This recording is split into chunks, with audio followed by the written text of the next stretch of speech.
There he is, the man of the hour, the man with the power, too sweet to be sour. Mr. Live Worldwide, Jeff Houston. What's going on, man? Last minute drop in, so I might be a little sketchy, but when in doubt, ask for Mr. Live Worldwide. Hey, man, we really appreciate it. Jeff stepped in. When I say short notice doesn't even describe it. Last minute notice, and we appreciate it so much, Mr. Jeff Houston. No problem, man. I mean, hey, when you have your own recording studio, when you're in your home, man, you got to put it to use, right? Hey, you know what? I can't be mad at that. I can't be mad at that at all. Guys, welcome back to the show. You're watching Combat Insiders Live. Thanks so much for joining us yet again for another week. Big news, man. So, big news. Our site, from what my website guy is telling me, the new site is launching in roughly about 3 weeks. 2 to 3 weeks. If we can get it up sooner, it'll be sooner rather than later. We'll let you know, but it shouldn't be any later than 3 weeks. So new website is dropping, so stay tuned for that. I just want to give a quick shout out to our sponsor, And Still Nutrition. Go check them out, andstillnutrition.com. Use promo code Combat Insiders for 15% off of your purchase. So go check them out. They got some awesome supplements, and support them. Support the small businesses. That way they can become big businesses. So that's what I always say. But guys, thanks for tuning in. We're just going to be doing like a UFC recap, UFC 241. There's a lot of stuff to kind of go over. And please, too, by the way, in the comment section, ask questions. As we're talking about this stuff, ask questions. Feel free. We will bring it up.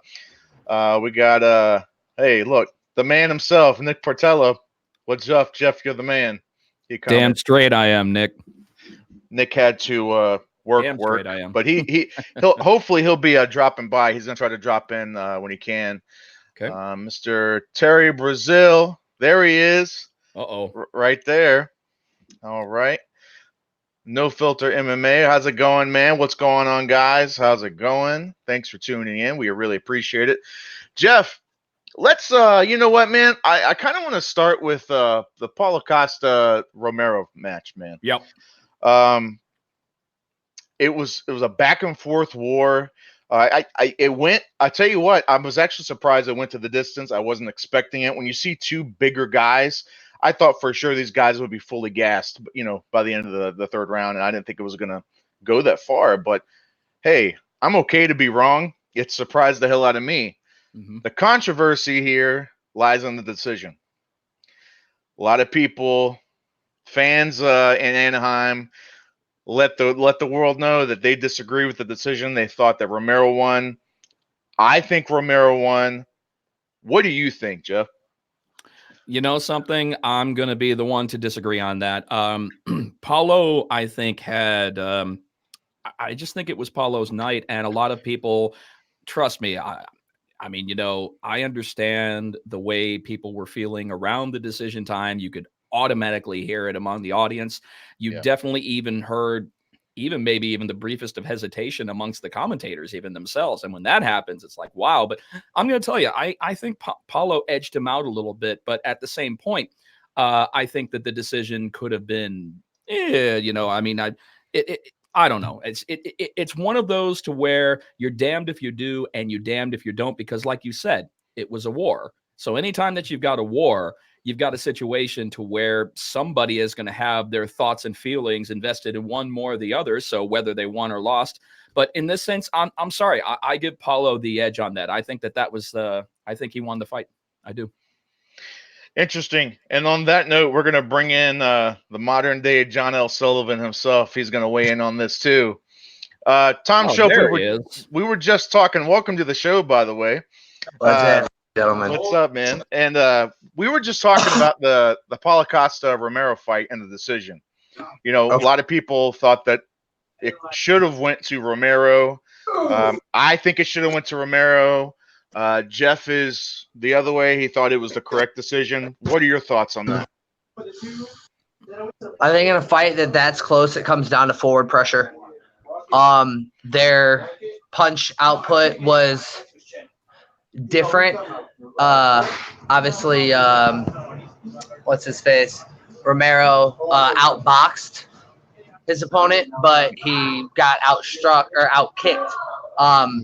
their striking stats was fairly equal. It was fairly similar. I think they were both right around 100 strikes, significant strikes. But Paulo had 100% forward pressure. He moved forward the entire time. And in a fight that's close, aggression makes a big difference. Forward pressure makes a big difference. And I think that's probably what took it from him, or took it for him, was that forward pressure, that constant in-your-face action. And then those kicks were just ruthless. No doubt. Would you say that as far as the shots go, it just based off of how it looked. Now, obviously, I'm not in there. We're not in there, so we don't know for sure. But just based off of the reactions that Paula was given, it looked like Romero's shots seemed like they were the heavier and maybe more damaging. I agree. When I was watching the fight, I thought Romero won. Like watching the fight, I was like, "That's an easy decision." Romero took that fight. But watching it again and then knowing what I know about judging and so on and so forth, I had to kind of have a second thought and realize, okay, they're looking at a certain amount of things. They're looking at specific things. And even though I loved the boxing of Yoel Romero, the forward pressure and the aggression was all Paulo Costa. So I totally agree. In fact, I think that was articulated. The panache of the mustache in the fight world, I definitely have to give you credit on that, because you also have to remember a lot of these judges that don't necessarily have a fighting background but may have a jiu-jitsu background are definitely going to be looking at that forward pressure situation. And that is where, I mean, I'm going to tell you something. That's why I didn't articulate it as well as my main man, because the fact that you know what the judges are looking for, because the minute that you step foot into the ring or the cage, you automatically have kind of a preternatural sense of what the judges are looking for if the fight happens to go the full way through. Definitely. Why don't you think Romero used more wrestling than he did? Because he's 42. And that's questionable. We don't really know how old Yoel Romero is. He's got one of those questionable documents that could have been made up, and we're not entirely sure. Is he like the Dick Clark of MMA? Because I always said Dick Clark before he died. He's like the same age for 50 years. So. He was, yeah, absolutely. Yeah. And I would have to say that that's probably the best analogy that we could come up with. Is if I had to make a completely uneducated guess, that would be it. He looks the part, but maybe he can't perform the part, especially with somebody who's almost half his age. You know, I mean, Paulo Costa's like, he's under 30, if I recall correctly. He's right around 30 years old, you know? So for somebody 10 years younger to come in and who's just as athletic, just as powerful, probably even a little bit taller, like that could be a game that he just doesn't want to get invested in. Especially, you know, considering the damage that he was taking. You know, who's to say he goes for that takedown, wrestles around for a minute, doesn't get it. Now he's fatigued, he's exhausted, and those shots actually start to hurt. You know, he starts to take those kicks or those punches, and they actually start to damage him and slow him down. That's one of those things that you have to take into account when you're mid-swing or mid-stride, so to speak. So that would be my guess. You think that win versus Romero is enough to give him the next title shot after the Whitaker Adesanya fight? Or no, not yet. I don't think so. Honestly, I mean, it's a huge win. It's a huge win for Paulo Costa. It's a huge win for him. But is it enough to catapult him into immediate title contention? I don't think so. Yeah, I don't think it was an impressive win. Like, yes, it was a win. Like, a win over Yoel Romero is a win over Yoel Romero. I don't care who you are. Like, that is a win. But to like eke out a win doesn't put you in title contention.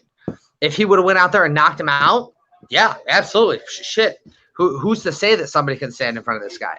But when you go out there and people thought that it could have gone either way, I don't think that gives you justification for a title contention. I don't think it does. I agree. Fair enough. No, I agree with that. Yeah, no, fair enough. If it would have been like a straight up KO, like you said, or like a a finish in any way, maybe it's or just pure dominance. Like if he would have just went out and dominated him, you know, I agree. Yeah, throw him in there. But I agree. I don't think he did enough. That's my opinion. Let's talk about my my buddy's favorite UFC guy is Nate Diaz. That's Nick's favorite. Let's talk about Nate Diaz for a second. Wow. So Nate Diaz Wow. versus Pettis. You know what? And I don't think anybody would argue that was pretty straightforward. You know, I don't think anybody would. Yeah, it was a good fight, and I think it was pretty straightforward. And anybody, Ward Diaz, there he is. Okay, and I don't think anybody would argue that Nate didn't win that fight. Right? Of course he won it. It was a great fight. Anthony Pettis showed heart. I think he broke his foot or something in the first round. Is what he was saying. So, I mean, I take nothing away from Pettis, take nothing away from Nate, but now this is kind of setting up for Nate versus Masvidal. Sorry, I gotta drop in on the the 800-pound gorilla in the room. Jeff, your mic is something's up with your mic, buddy. Hold on, is that better? Nope. How about that? Nope. Uh-oh. We're having some technical difficulties lately. Boo. Don't you boo me, damn it. I don't think it's that mic. I think something either went off or something. Is it powered off? Because like we can hear you, but it sounds like you're like 1,000 feet away, is what it sounds like. Now we can't hear you at all.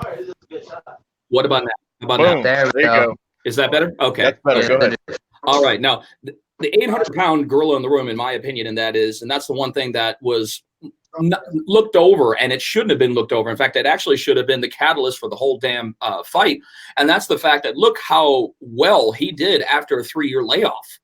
I mean, look, I mean, and he had been on the fence about returning to begin with. You know, he wasn't exactly sure that, he was going to continue moving forward, but look at how well he did with a 3-year layoff. There are very few athletes who have a 3-year absence from the sport and come back and make an impression like Nate Diaz. I mean, he didn't skip a step. He didn't skip a step in the fight. And Anthony Pettis, I mean, let's face it, they don't call him Showtime for nothing.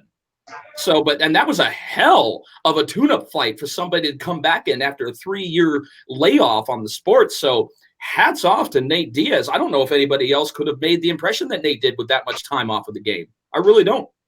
Yeah, I have to agree. The Diaz brothers are notorious for, one, just coming out and scrapping, two, doing just that, having layoffs and taking months, if not years off, and coming back and just stomping people. I thoroughly loved it. I mean, I got a lot of people from this area that train up north with Pettis and so on. I wouldn't say I'm friends with the guy by any means, but I know people who know him. He's a good dude. I don't have any ill will towards him in any way, shape, or form. He's from the Midwest. I support him fully, but I am a Diaz fan through and through, and to watch him come back after a 3-year layoff and put on that good of a performance, I couldn't be happier from a fan standpoint. And look at what else he did. He lit up during his open workouts. Yeah. Well, I don't think he would have done that if USADA wouldn't have recently changed their rules. But regardless, he's doing what we love of him, and he's being himself. He's going out there doing exactly what he wants to do when he wants to do it, and that's what we love about the Diaz brothers. You know what the funny thing about it is? You have to figure, at one point, there were probably somebody up the totem pole in the UFC that really probably wanted to institute change and make them a little bit more GSP friendly, to the Diaz brothers. And I'm like, man, that's just not going to happen. I mean, that's like punching a brick wall. It's still going to be a brick wall whether you hit it or not. Absolutely. Which I know, speaking of like him lighting up, I think come to find out they were just because I think we were talking about this last week about him token up. And we're like, man, how does that work? Is he going to get busted? But supposedly it's just straight up CBD. There is no THC, and it's his own brand. Like supposedly it was almost kind of like a semi-marketing thing, which is hey, super smart. All power to him because I got everybody talking about it. That was what I had heard rumored as well. I watched the Joe Rogan podcast with the League of Skanks just the other day, and they had brought it up. Yep. And they asked Joe if it was actually weed or if it was CBD, and Joe said that it was actually weed. And he's like, seriously? Like, you can do that? And they said that, yeah, USADA loosened weeds, like the regulations on weed so much that as long as you're not high during the fight, they don't care. Nice. Oh, wow. So, nice. Yeah. So word through the grapevine is he really was sparking up at open weigh-in or open workouts, and that's just the way that it is now with the UFC. I don't have a clue. All right. Well, either way, go buy some Game Up Nutrition. There you go. Support the Diaz Brothers CBD company. Segue into what I want to talk about next is now we're looking at Diaz versus Masvidal, right? He called out Masvidal, West Coast gangster versus East Coast gangster, whatever the hell they want to call it. What do you guys think about this? Because I guess I'll be the bad guy in this one. It's okay. I can play that part very well. I don't understand the whole. And Nick's gonna hate me for saying this. I get the entertainment perspective from like the Diaz brothers, but like I don't understand how people like he's the baddest fighter ever, he's the best fighter ever, or like even with Masvidal, like they're both very entertaining and I love to see them. And like I said, I'll be the bad guy, but I guess I just don't get it. That's why. You just answered your own question. It's entertainment value. Both of them are talkers. Both of them live their lives the way that makes sense for them. Masvidal probably had one of the greatest post-fight press conferences that there ever was. And Nate Diaz, I mean, I'm telling you, man, this is just a coming to the heads. And honestly, on paper, it makes so much sense to put these guys together because honestly, Absolutely.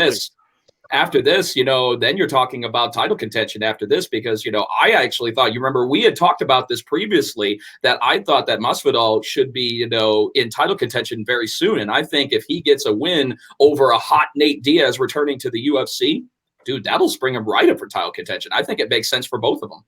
So I get the entertainment thing. I get that. I really do. But I guess my problem is like the whole like best fighter ever, baddest fighter ever kind of thing. Like it doesn't really make sense. So for instance, and I guess I am kind of picking on these guys, but it's only for the sense of like people saying they're the best fighters ever and this will prove who's the best, this and that. I don't get that. I think what they mean by fighter, and this conversation we had a couple of weeks ago, is you come across two demographics in this sport generally, is you have athletes and you have fighters. Yep. And I think we touched on this before. The guys like Masvidal, guys like Diaz, they don't go out there to score points. They're not going out there to look good. They don't fight because it's cool. Like, they're going to fucking fight you. Look at Masvidal. Like, he doesn't care if it's in the backyard. He doesn't care if it's behind the scenes. Sure. Like, he's going to fight you. The Diaz guys, they don't care if it's in a casino, if it's in the street, if it's outside the limo. Like, they're going to fight you. They're fighters in that sense. And I think that's what people are referring to when they say they're like the most badass fighters or the toughest fighters. Like they're fighters through and through. Before it was a sport, before it was their profession, this is what they were doing. I think for me, that's the way that I interpret it, because I don't think anybody's legitimately putting either one of them in the pound for pound rankings. But they're not disrespect towards either of them. I mean, I'm sure they both beat my ass. But nobody's putting them in the pound for pound rankings. They're not divas. They're not looking for the glamour around the edges. I mean, they want to fight. Right. Bottom line, they want to fight. They're not like some of these guys, some of these ones out here are saying, oh, I'm the greatest ever. I'm going after the Floyd Mayweather look for everything. They're not following the Conor McGregor battle plan when it comes to fighting. They just want to fight. And those are the kind of people that absolutely everyone loves. And I've always thought that Nate Diaz is really more of kind of like the anti-hero. Mm-hmm. No, yeah, I get that. No, I agree with everything you guys are saying as far as that goes. Like I get these guys are, like you said, they're the fighter's fighter kind of guy, right? They're the guys that, like the fighters want to see. They're the guys that they want to see throw down and everything. Like I understand that. The pound for pound thing, I would only argue that because obviously in Facebook world and social media world, these guys are like heralded as, some of the top guys. And I get some of the context. And like you said, these guys are always ready to throw down at a moment's notice kind of thing. I understand that. I do. I just don't, what I don't get, like I said, is some of the stuff about best this, best that, because like it or not, and I hate using this term, I really do, is before Nate Diaz, I feel like I'm going to get burned for this, but this is the way I see it. Here's the reality. A lot of I knew who Nate Diaz was before Conor, and a lot of people did. But I think in terms of like the casualness and I hate using that word, but in terms of like the casual fan, a lot of people didn't really know who Nate Diaz was before Conor, right? Yeah, no, I agree. People who watched UFC and watched MMA knew who he was, right? And I think same thing kind of with Masvidal. Like no one really knew who he was until he knocked out Till, until he beat Darren Till. That's what kind of like put him on that next kind of level, right? I knew who he was, and you guys knew who he was, but the average common casual fan did not know who he was.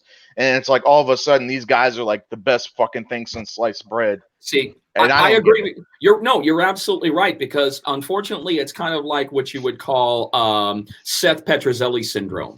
You know what I mean? You remember? You remember back in the day? Seth comes in one day and sees, oh, I'm fighting Kimbo in the main event. Right. And everybody thinks that one main victory is going to propel your career. And I'm like, it's not about the one victory. I mean, you will go down in the annals of sports history for that one victory. Yeah. But it's all about on how your fights are set up after that. Right. And who you face and how you perform. And that's the problem. I mean, there hasn't been enough really top level consistency for either of these two to be in the top pound for pound badasses. Now, do they have badass associated with their name? Absolutely. But if we're talking, like you said, Josh, legitimate pound for pound as of right now, they don't rank. They don't have enough victories on top level to justify pound for pound rankings as of yet. Right. And those are just facts. Fair enough.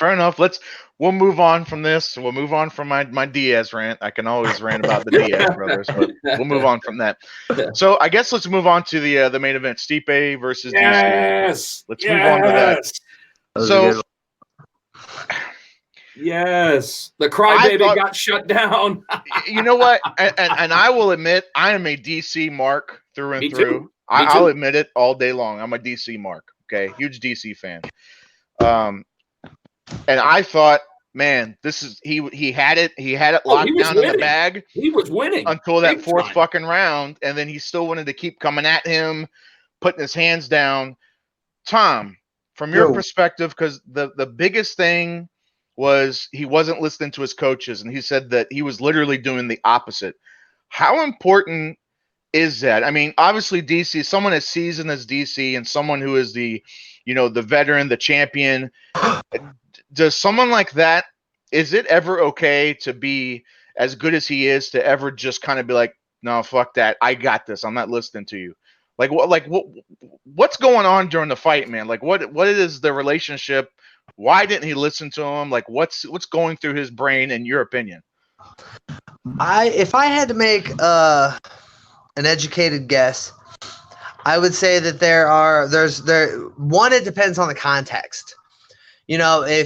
If he's in the corner and he's getting his ass kicked and his coach is like, yo, you need to do this, and he's like, fuck that, I'm not doing this, I'm going to go out here and do what I've been doing, and he's still getting his ass kicked, that's an issue. Right. If he's going out there and he's winning and his coach is like, hey, maybe you should try this, but in his mind he's winning, it's like, I'm already winning, I'm doing what needs to be done, why switch it or change it or do anything different? And I feel like that was kind of the balance that he was teetering was, I think it was after the second round, he asked his corner, he said, am I losing? Is that what's going on? And I think the confusion was DC thought he was winning and his corner is telling him to do different things. So now he's in his corner confused. Like, I did really good in that first round. Now you're telling me to switch it up. Like, am I losing? What's going on? Yeah. So I think what happened was there was just legitimate confusion in his corner. And by the time the fourth round rallied up, because if I remember the fight correctly, and feel free to correct me, the first round DC dominated. The second round it turned into a bit of a boxing match, and towards the end they just basically stood in front of each other and started scrapping. DC started to find that jab, and he would touch with the right hand and fire that jab, and it worked out. And then the third round was when Stipe found his range, started to find his angles, his momentum, and that towards the end of that third round, beginning of the fourth, was when everything switched. But to get back to your original question, what I think it was is I think that it was confusion and miscommunication in his corner because he was winning that first round. And then his corner starts telling him to switch it up and do different things. And maybe they saw something that, you know, they've seen in the 8 weeks of training camp that I obviously don't know or didn't see. They're telling him to switch it up and to do different things. And I think that the confusion of I'm winning, why would I switch what I'm doing? And well, if I'm not winning, what the hell is going on in this fight? I think that's what mixed them up and threw him off. And that almost forced him to slow down a bit. And then Stipe was able to catch up and rally and come back too. I have to go back to what I said a couple of weeks ago, though, and that this fight, Stipe said leading up to this fight that if he would have got caught with that one shot, that he wouldn't have lost the last fight. Yeah. And I had said that he now knows what it's like to compete at that level, at the highest level, against an Olympic champion, a champion of champions. And I think he was ready to rise to the occasion. And I think when he went in there and got beat up in the first round and then towards the end of the second started to find his timing a little bit, I think he started to gain confidence. And that confidence mixed with the confusion of DC's corner was just spelt the beginning of the end for DC. I think that's really what happened. Obviously, we got way off the topic from how this whole thing started. But again, to wrap it all up in a nice little package, I don't think that DC was intentionally ignoring or disputing what his corner was saying. I think that he thought that what he was doing was winning. And when you're in there, it's completely different than from an outsider's perspective or from a viewer's perspective. So I thought he was doing right. And it wound up costing him the fight. Let me ask you this. Is there times like in your fights where like you can feel that it's going good, you know you're winning? Or like are you winning but you think you're losing? Like, I mean, what's the best way to gauge that? Because like I've seen it in scenarios where the guys think they're winning and they're clearly not, and vice versa. They think they're losing, but they're like, I mean, do you just leave that up to your coaches for them to really tell you? That I'm losing. That's the best way that I can go about it. If I get done with a round thinking that I'm ahead or that I have the advantage, I tend to get lazy. And when you get lazy, you get hurt. So I go into every round just assuming that I'm losing the fight. It has its pros and its cons. You know, you can be 4 rounds ahead and get knocked out when you should have coasted. Sure. Or you could be 4 rounds behind and get the fucking knockout, so it's one of those things that for me personally, I always assume that I'm losing. I think for most people, what it comes down to is just communication between your corner, and not just communication, honest communication. Nobody needs a yes man with a towel on his shoulder telling you you're doing great when you're getting your ass kicked. You need honest and constructive criticism. This is what's going on. This is what's happening. This is what you need to do to capitalize on the situation and make it better. And you hope that you're in good enough shape and of conscious mind enough to pull off what your coach is telling you. But when fatigue sets in, when that adrenaline dump sets in, when any number of things set in, it's your mind can say 1,000 things, but when your body doesn't want to move, it doesn't move a lot of times. Fair enough. Jeff, we're going to get your thoughts. But first, we got to take a quick 30-second break to pay some bills. We'll be right back in 30 seconds. Look at you, Tom.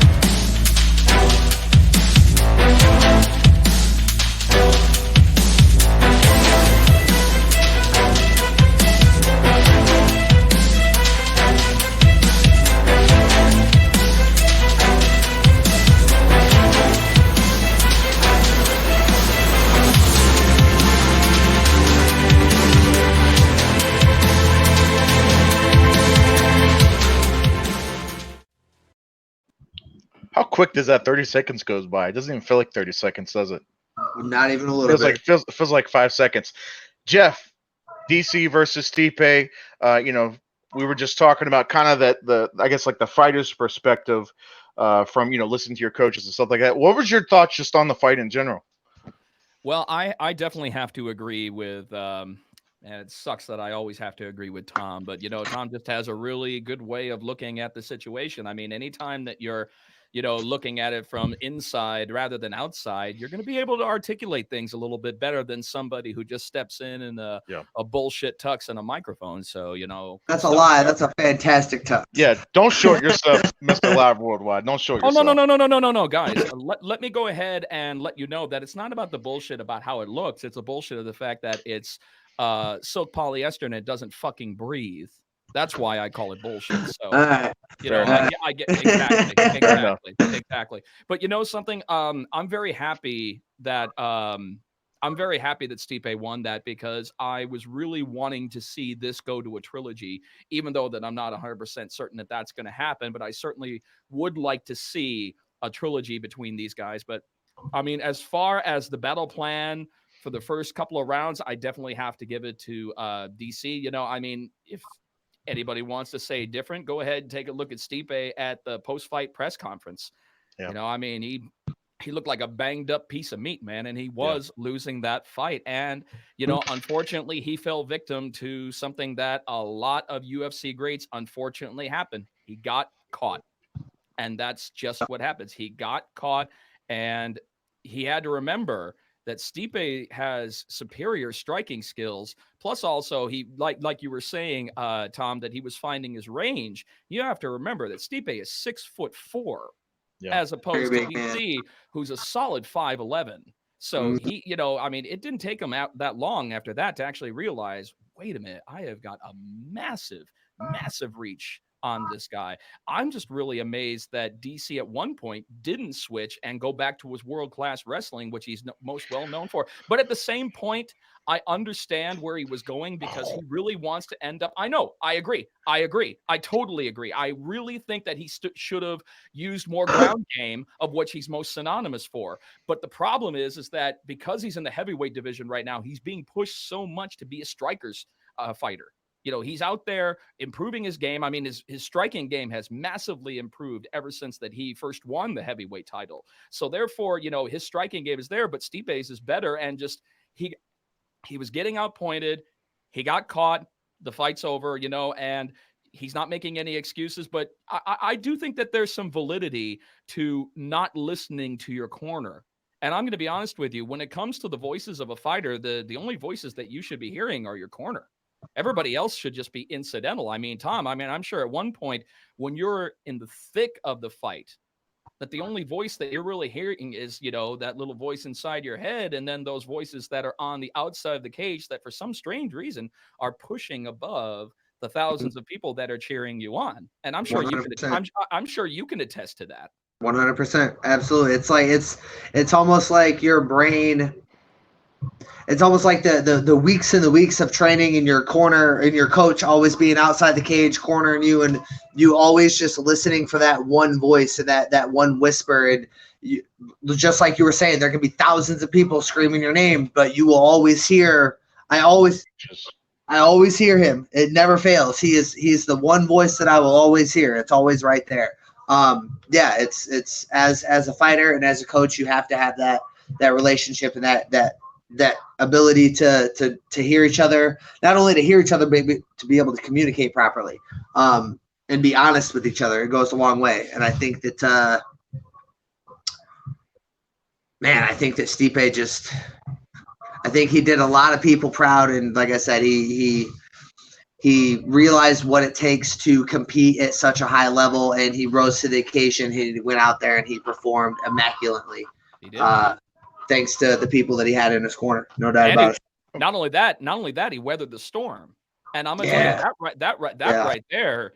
I mean, that's more than half the battle right there. I mean, if you can weather the storm against a world-class, once in a lifetime athlete like DC, then that shows what an elite athlete that you are in yourself. And not only you can dish it out, but you can take it against somebody who's really found their striking game ever since coming into the heavyweight division. But I still don't understand. I think he should have switched, and I think that he should have gone to wrestling. If he had done that, he would have won the fight. Well, let's talk about that. No Filter MMA.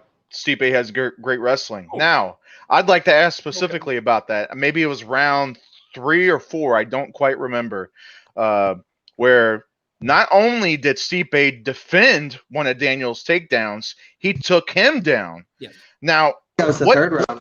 Was it the third Fourth round? round was all body shots. The fourth round, literally jab, hook to the body, hook to the body, slip. What does that do? Fourth round was all body shots. Yeah, well, that's true. What does that do to somebody's confidence, especially the high level grappler that DC is, and that it is a strong point. And not only did he defend one of your takedowns, but he just took you down, like that. You're in the middle of a dogfight, and you just did supposedly your strong suit, and it didn't work. What does that do to your confidence level? I can tell you obviously I'm not a great grappler, but I've never been known for my grappling. I've always been known for my striking, and I can tell you that when I get into MMA fights where I'm suddenly forced to think about the ground game as an option, it messes me up because I'm known for throwing my hands. I'm known for boxing and for knocking people out and then getting taken down and submitting people, but I've never been known for wrestling or grappling or getting takedowns or anything like that. I've shot 3 times in my entire MMA career. All 3 times because I got punched or I got kicked so goddamn hard I didn't know where I was. And I just went back to middle school wrestling and just dove for legs. But when you are doing what you are known for, what you're best at, and it's not working, it's absolutely demoralizing. It makes you second guess everything, and it's not just it's not just like an immediate like second guessing of the situation. It's you're going back over the 8 weeks of training camp. Like, I didn't do this, I didn't do that, I didn't do that, and that just compiles. And when you're a guy like DC who's wrestled the world and won, and you get a guy, who's a little bit bigger than you and a little bit stronger than you, and he does to you what everybody expected you to do to him. Yeah, it can mess you up, especially when you got an ego like DC. The guy is, for the last couple of months, he's been on top of the world. His head's been bigger than his body can sustain, and I think it finally caught up to him. Does there have to be a number 3? Hey, has anybody seen Inglourious Bastards? Yes. Yes, of course. Do you remember the scene where that's where he caught him? Right? Is it this one? Where's my hand? This guy. Is the German. This is the German 3. That's German. That's German American. 3. Yes. Yes. Yeah, he did that. Anyway, does there have to be a number 3? Does there have to be a 3? This is the wrestler's baseball. 3. Okay. That's the wrestler's 3 right there. We'll take it. I think so. I think so because Stipe does have a good wrestling pedigree. I mean, he's not just all about striking. I mean, he's an all-around athlete. I would love to see these guys match up one more time because I always feel when there's a rubber match, something has to be proven overall, especially when you come to the egos of the both of them. I mean, Stipe's not exactly the most humble person all around. He's got an ego of his own. Sure. And DC, DC knows what he brings to the table. And as long as it's not John Jones, he's doing just fine. Yep. But I mean, that's the truth. I mean, that's just the truth. But I absolutely believe that we should have a third one because I don't like leaving things unfinished because it always begs the question, who is going to be the overall over these two? And that's what the fans are going to eventually think. They're not going to maybe think it immediately because they're still processing what happened. But over time, enough months pass and this gets revisited. People are going to start to say, I want to see it one more time. We've got one apiece. We need a resolution. You think the third fight is probably DC's last fight, win, lose, or draw? If this one isn't, I mean, I think he's got a few more. You think so? I think it's all about the right offer, the right opportunity, and the right fighter. If the stars align for everything, I definitely think that he has a few more fights. I mean, it's so easy for someone to say, "This is my last fight. This is my last fight." Now, how many times do you hear that song and dance, and the right offer comes along, and lo and behold, here they come again. It's kind of like Kiss's farewell tour. They've had like a farewell tour every year for the last 20 years. Every year since 1986. Yeah. Hey, this is the last time we're in New York City, baby. Then 6 months later, they're in New York City. The see you later tour is more like it. Yeah, pretty much. So obviously there's that trilogy. Then of course, with DC losing, it kind of really knocks the whole Jones DC thing. Really, I'm not it's interested in that. I'm I don't. not as interested in I'm that not as I am with either. Stipe. Yeah, I agree. I'm not either. But now there seems to be another rumor on the table, and that's Stipe versus John Jones. What do you got? Yeah, really? Not interested. No. Honestly, the one around the rumor mill that's being thrown around right now, which I definitely think would be a bigger money fight, is Jones and Lesnar. I'd like to see that. I'd like to see Lesnar get his ass handed to For him the by a superior sheer, athlete. you know what? I like 98% agree with you. For the sheer spectacle standpoint, Yeah. fuck it. Money, You know that's what? got money all over it. Let these guys, let USADA take a fucking month off. Let these guys get juiced up to the fucking gills. Hell I don't yeah. care. Let the Hell yeah. give USADA some money and be like, hey, just don't worry about these two guys. We're good. Don't worry about them. Let Lesnar get juiced up to the fucking gills. Throw these guys in a cage, lock the doors, and just see what the hell happens.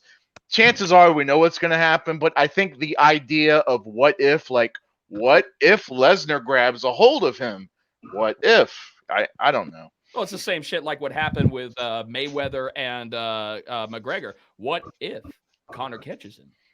Yeah. I mean, it's not even the most interesting fight technically. No. I mean, compared to other people that would probably put on a much better fight. But for the sake of money fights, there are certain personalities that it's important to match them up for a good payday all throughout, for the fighters, for the UFC, and I mean, it's got money making potential bonanza, and that's exactly what the sport needs. Sometimes it doesn't necessarily have to be a 100% legitimate fight. That's why they call it prize fight, because the prize is that big dough.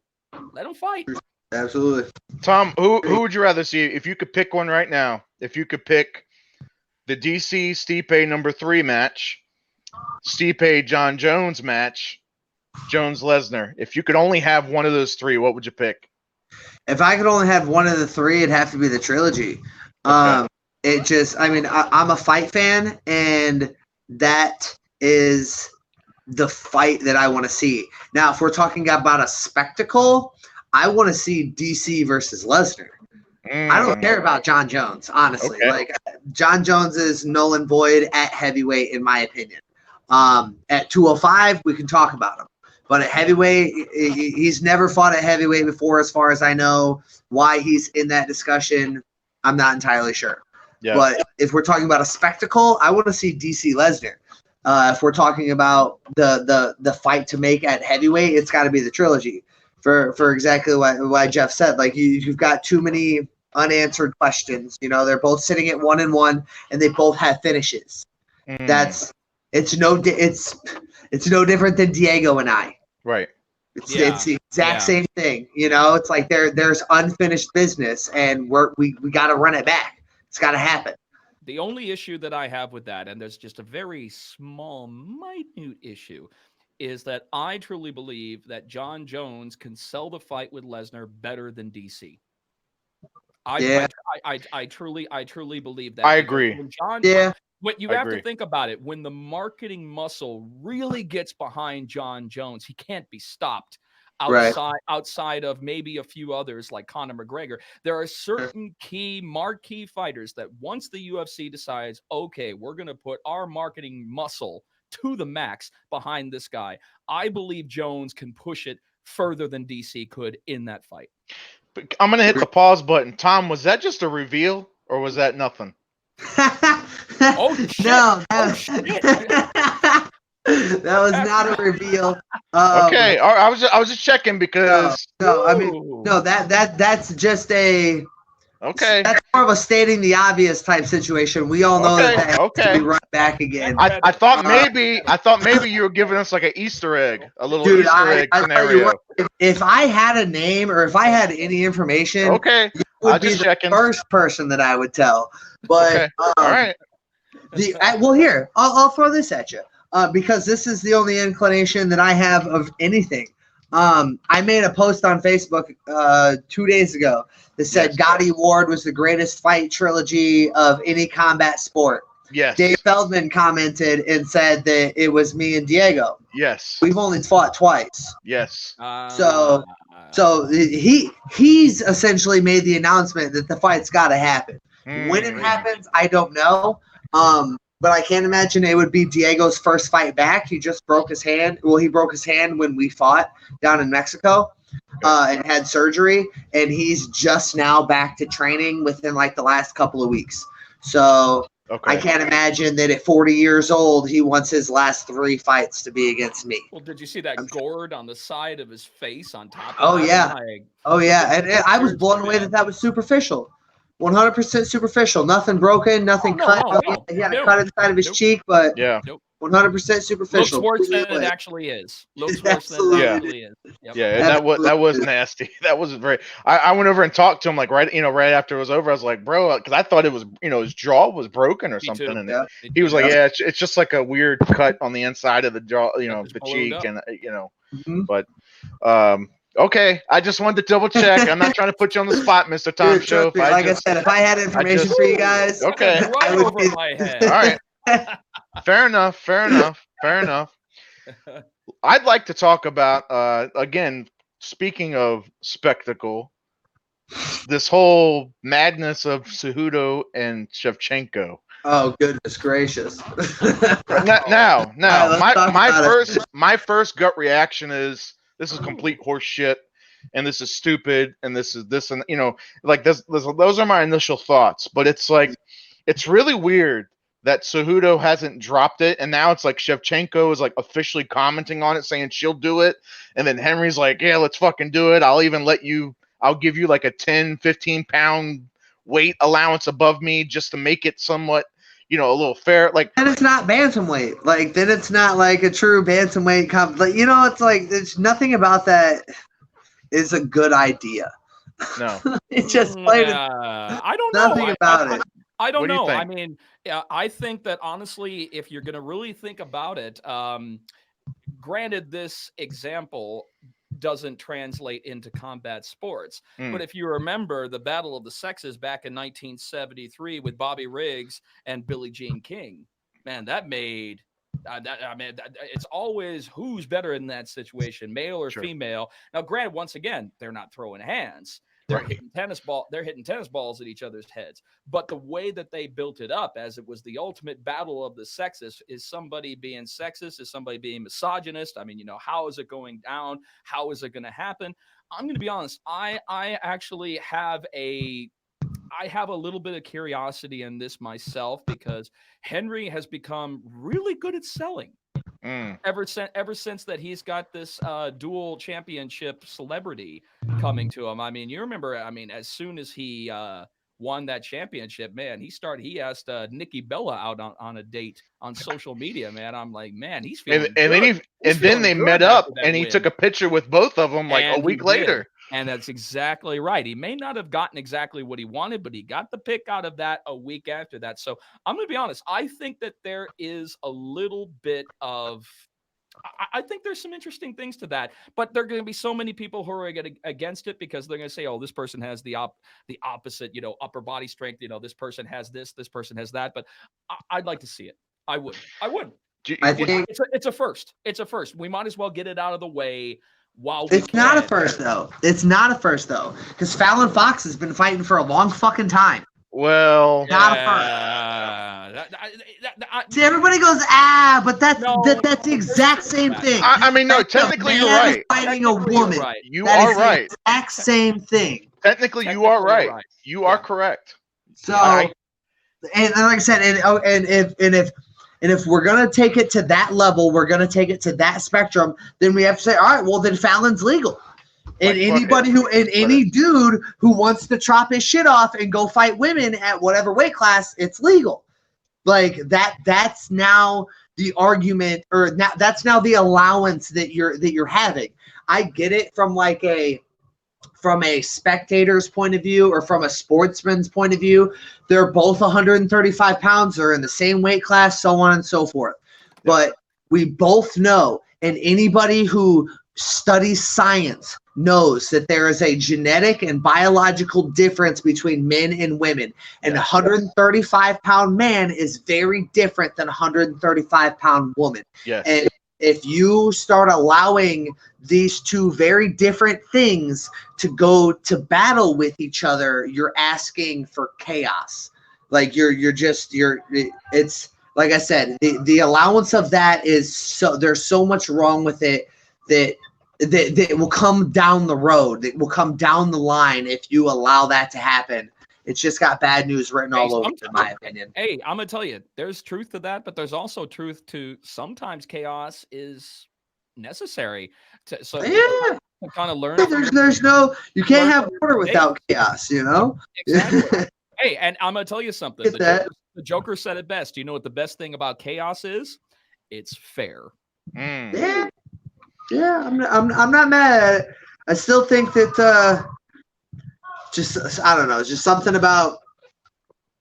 I think we all grow up with hearing from our parents and hearing from our elders, like, men shouldn't hit women, like you don't put your hands on women, like that is something that's ingrained in society, so to speak. We'll call it, so it's like it hits a root, it hits something deep where it's just like that doesn't seem like it should be okay. But I think that there's a grandparent in the background saying, "Yeah, you shouldn't hit a woman unless there's a shit ton of money behind it."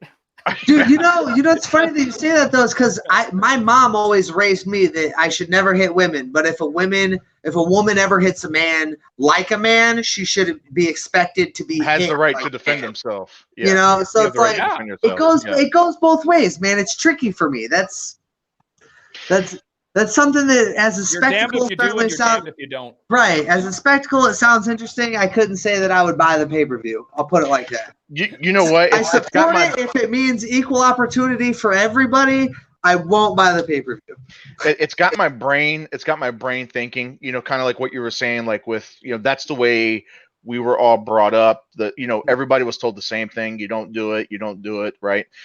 But do you think that, and maybe this is very more political, I don't know want to go that route, but it's just since we're already kind of in that parameter here, like, do you think that because society is so heavy on equality now, like where it's going to go so far the opposite extreme to where it might be okay calling each other comrades, right? Like maybe it'll go so far in the opposite extreme that it's okay and it's no longer passe. It's no longer it's no longer a taboo. It's just if we're that equal, it's not as taboo and it's not as per se. You're still going to have your people coming out of the woodwork saying things need to be the way that they were in that situation. But then again, you're going to have a whole bunch of people that are going to come out and say, you know something, this is actually what we need in order to prove a point. And honestly, that's one of the main reasons that I think it needs to happen, is so that it can prove a point, whether it's a bad point, a good point, but it is going to prove a point if it takes place. And I think that that's a point that needs to be made. As much as we're talking about it, let's just do it and see what happens. I'm going to tell you, the fighters know what they're getting into. If there's a good result, then it can only be positive. If it's a bad result, guess what? Then we can cut it off at the head right there and say we learned. Yeah, no, I think you're absolutely correct. I think that's a solid. I think that's a valid argument for that side, no doubt about it. But the point has to be made. You can try it now, and you can decide, okay, this works, or okay, that was a clusterfuck. Let's never do that again. Exactly. But you got to try. I can understand that. 100%. Guys, real quick, we're going to take another quick 30-second break. It's the last one, I promise. When we come back, we're going to talk about Conor McGregor beating up an old guy at a bar. So we're going to talk about that just for a quick second. We'll be back in 30 seconds. Brad Bishop with Anstill Nutrition. And shout out to the Combat Insiders for allowing us the opportunity to introduce ourselves. We're a supplement company geared towards combat sports. We're designed with the fight in mind, so don't cut weight without us.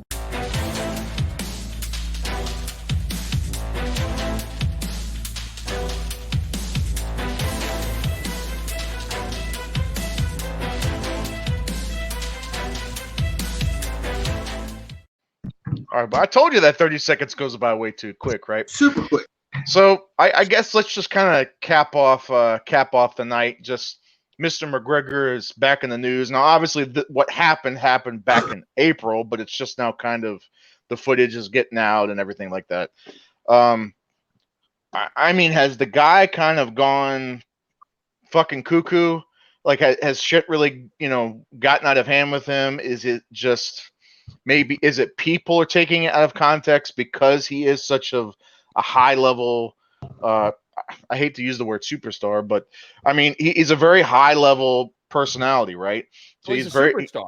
Yeah, well, All right, so superstar. because I'm going to tell you something. I can't say that he is the best fighter because he's not an active fighter right now. Right. So therefore, I can only say that from a celebrity standpoint, he doesn't hold himself accountable for his actions. The problem is that when you're of that type of celebrity, you have to be able to kind of turn the other cheek when somebody in the public eye comes up, and whether they're talking shit about you or not. I mean, perfect example. One of my buds, Dan Bilzerian, you know him as the Miz on WWE. He has a wonderful way with dealing with the hecklers when he's on his off time. He's just at a bar and everything, and and every night, let's just say he's at a bar drinking, minding his own business, and this drunk fuck comes up to him and starts saying, something, I could kick your ass. You're not so tough. I watch you on WWE. I could kick your ass. And he always takes it. He said, I approach it the way that you would approach a baby. Oh, I'm sure you can. Yes. Yes, yeah. You're the tough guy. I put my hands up to you. You're the champion. Yeah, you sure can. You laugh that crap off because I'm going to tell you, he's just getting a little bit too big for his britches, and Dana knows that Dana knows that Conor has to be held accountable for his actions, and you have to be an ambassador of the sport. I mean, obviously not everybody is going to be as squeaky clean as GSP, but you've got to be able to hold yourself accountable and realize that you have to keep yourself in the positive eye. You can't be doing that. Whether he was right or whether you were right, who's going to be looking in the wrong? Even if the old man started it, Conor's the only one who's going to be made to look bad, and the old man, even though that he may have been the agitator, will end up being the victim. Tom, what do you think, man? I think that I think that if you're 40 years old and you're at a bar and you're having drinks, chances are you don't want some 30-something-year-old whoever telling you what and how to drink. I think anybody that's an adult and who's at a bar in their leisurely time is trying to do whatever they want to do, and they don't want some young guy forcing drinks upon them. Yeah. I think as far as Conor's concerned, I think that he was such a flash in the pan for so long, like a very long flash. But I think he was a flash in the pan. And I think that he made so much money and was so big, and now people have really forgotten about him. He's had one fight in 3 years. He's got he's got a lot of irons in the fire, so to speak, with businesses and so on and so forth. And like Jeff said, you can't call him an active fighter anymore because he's not. Yeah. So at this point, we're talking about somebody who used to be an MMA fighter who now sells liquor, who's punching people in a bar. Yeah. That's the grand scheme of the situation. And in my opinion, it is like he's not a fighter anymore. Like he's not. Like he played the role. He played it really well, and he made a shitload of money, but he's not in this game anymore. He's, in my opinion, he's null and void. It's unfortunate that he feels he needs to beat up people in a bar to feel valued or to feel like somebody anymore. But in my opinion, the Conor McGregor era is done and over with. I don't think it's done. Gone for a long time. I don't think it's done by any means. I think that it is irrelevant, and yet it still moves forward. It just doesn't have the relevancy that it did when he was fighting, because the fact, like you said, like I said, he's not an active fighter right now. And I see all these marks on Facebook calling him the GOAT and everything. And I'm like, I'm going to tell you something. If we're going to talk about the GOAT, about earning potential within a short amount of time as a fighter, you're absolutely right. You are absolutely right. But when he got shut down by a superior fighter, what did he do to repair that bridge? Nothing. He did nothing to do that. He decided, you know something? I'm going to go ahead because I got shut down so badly. I'm going to go give boxing a try. And he got shut down even worse than that. He got even shut down worse than that. And everybody knew it. So in that time, outside of that, he decided to divide himself within his business interests outside the cage, but not repair that bridge where a lot of these marks that are saying that he's the GOAT were depending on him for it. I'm going to be honest. I think he's let down his fight fans. If anybody's let down their fight fans as far as the hype train goes, Conor McGregor has greatly let them down because he's let them know that this isn't the most important thing to me anymore. 100%. If it were, I would have done something about it. I would have repaired that bridge and I would have gotten back in there and let them know that, one fight, even though that it was a violent beat, is still not going to keep me down. Right. Yeah, I agree. Tom, I like your word usage of flash in the pan. And I tell you what, man, it's spot on. It really is. And, and this is coming from somebody who I actually enjoyed watching Conor from around the Dennis Seaver fight. Actually, probably the Poirier fight. I started watching him and really kind of paying attention and to who he was. And when he knocked out, flash KO'd Aldo, I was like, holy shit, this guy's fucking legit, right? Like this is the guy, man. This is going to be the next guy, like that's going to stay at the top. He's essentially, which I don't think there was with John. Yeah, John Jones was still kind of big at that time, but like this guy's going to be like the next. This is it. He's the big thing, and then the Diaz fight happens, and he got exposed or whatever you want to call it. Now, only defense, and it's not even really defense. I guess it's just kind of facts. A lot of people like to forget these facts. Is he was supposed to fight RDA at 155 pounds for the title. And within 2 weeks' notice, it jumps up to 170 pounds against Nate Diaz. Two completely different weight classes, two completely different fighters. That was by the request of Conor McGregor. It was. It sure was. But I mean, it's still no. I agree.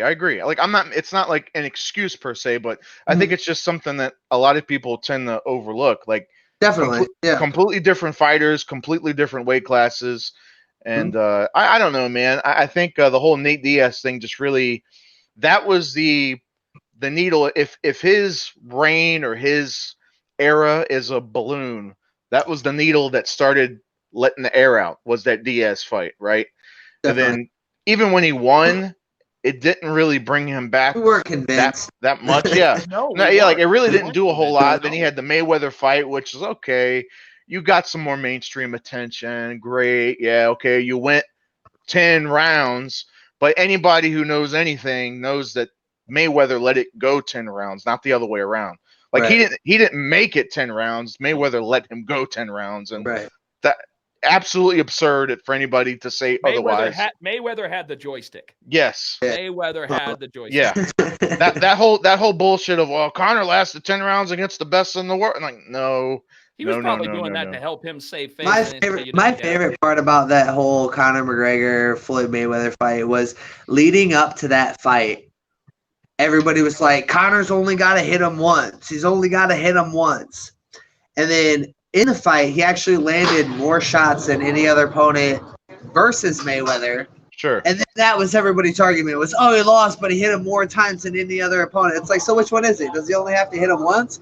Or is he the best because he hit him more times than anybody else? Like, make up your mind. I know. Yeah, exactly. Get off the guy's dick. Like, come on. Like, well, that's fight, Tom. But that's fight fans. But that's fight fans. Yeah, you know as well as they always know what's best. It's not only that, they also don't know what the hell that they want, because the minute that they start saying that they want something, they finally get it. They're like, but that's still not what I wanted. Yeah, but that wasn't what I expected it to be. No, you're 100% right, because like point in case, everybody was on the Conor McGregor fight on the Conor McGregor train until Nate Diaz. And then all of a sudden now, oh, it's McNugget this, McNugget that, McTap out this. All of a sudden now, half of that fan base are like, they turn, when you're good, but when like as soon as you lose, it's all of a sudden you're this piece of shit, Well, and you're the pariah. Yeah, you're McTap out, turned on you real McNugget, and all that horse shit. Like, it's completely crazy. But I guess let's just kind of wrap it up with this. Like, do you think that he even comes back to the fight game, or do you think that it's it? Like, that's it. He's not coming back. He'll come back. He'll come back. I think so. I think so. Yeah, I mean, I would say that. I mean, he's what, 30 years old? The guy's fucking my age. I can't imagine 30, 31. That he's gonna. That he's past this prime. Absolutely not. I don't see that happening. I think he'll come back, but I think that he would have to come back for it would just have to financially make sense for him. The guy's got so much money that fighting isn't something that's mandatory in his life anymore. I think when you've got that much money, a fight has to make sense, unless you just crave competition. So I think that would be the deciding factor. Is either one, he's going to make a shitload of money, or B, he just is. He's got that drive and that fire and that desire inside of him to compete again, and he decides that he's going to come back and do it again. Have a good one, Abby. I think we'll see him come back. I think we'll see him fight again. I think it'll be still some time off. I think it probably wouldn't be for another year or so if I had to make an assumption, just with all of the court stuff going on. So yeah, to sum all of this up, I absolutely think that he'll come back. I think it'll be a deep driving desire to compete again rather than finances, because the guy doesn't need the money.